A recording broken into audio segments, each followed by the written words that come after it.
Hi, this is Alex from phpacademy.org, back with another video for the new Boston. Now, we've already looked at file handling and how to, open a file, have a look at the contents. However, what we need to look at is how we can read a specific directory and list all files. So you've probably already guessed there's going to be a loop somewhere in here to loop through the contents of a directory and display each file. And what we're going to be doing is we're going to just be displaying this as a list, and then we're going to create a hyperlink for each file so we can click on it.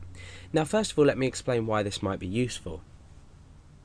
Let's say you were creating some kind of file-based photo gallery, and you wanted to have several folders, for example. Let's just take a look at the directory structure that I've chosen. I've got file.php, which I have open in my text editor, and I've got this files directory here. Now inside here, let's just put a star in there. We've got first file.txt, second file.txt, and third file.txt. Now what we're going to be doing is we're going to be looking inside this files directory and listing all files. Now what happens if these were images? You may want to create a PHP script that searches a particular directory for a list of images and then displays them on a page. So you can adapt this example that I'm going to use really easily into your website and for your own purposes. So we're going to be using two different functions. We're going to be using the open directory and the read directory. Now you've probably guessed the difference between the two. The open directory function will actually open the directory and load it into a handle, much like we've done previously with loading a file into a handle. Then we can do something with it.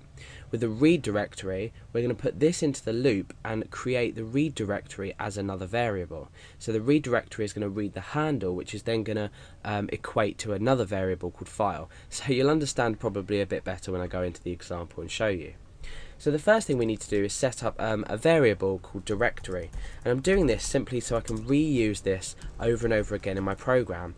Now remember, the directory that we want to open is files, so I'm going to just type in files there. I'm not going to include any trailing slashes or anything like that. I'm going to let my program handle this later on, especially when, say, you were releasing some kind of script that used this to the public. You might want to create a variable such as file to read or something. Now you don't want your user to have to think, oh, do I need to put a slash there or a forward slash here or whatever. So you just want to have this as a single string with no other symbols in, just to make it a lot easier for you and anyone that might be looking at your code. So now what we want to do is we want to create a handle with using the opendir function. So we say handle equals opendir, and obviously we're going to be opening the directory that we've just specified, but then what we're going to be doing is appending on a forward slash. So in actual fact, when you read it in here, the directory is going to look like that, but we're just leaving this up to this line of code. Now we need to ensure that this returns a true value, so we need to ensure that this actually does open before we continue with the rest of our code, otherwise the rest of our code is going to be invalid. So what we need to do is put this in an if statement, much like we've put in a few other things like connecting to a database, for example, or just anything really we want to return true. So we can do this, we can set a variable at the same time as calling a function. So if this is true, then we need to go ahead and continue with the next step. Now just for purposes of aesthetics, making it look nice, I'm going to echo out looking inside, and then I'm going to put the directory name just here. So I'm going to say directory like that, so it will read looking inside files. This is another reason I didn't do slashes, because we're just going to specify the directory as plain string, how we want it to look and what we're looking inside. And I'm just going to append a break on there. I'm also going to enclose this directory text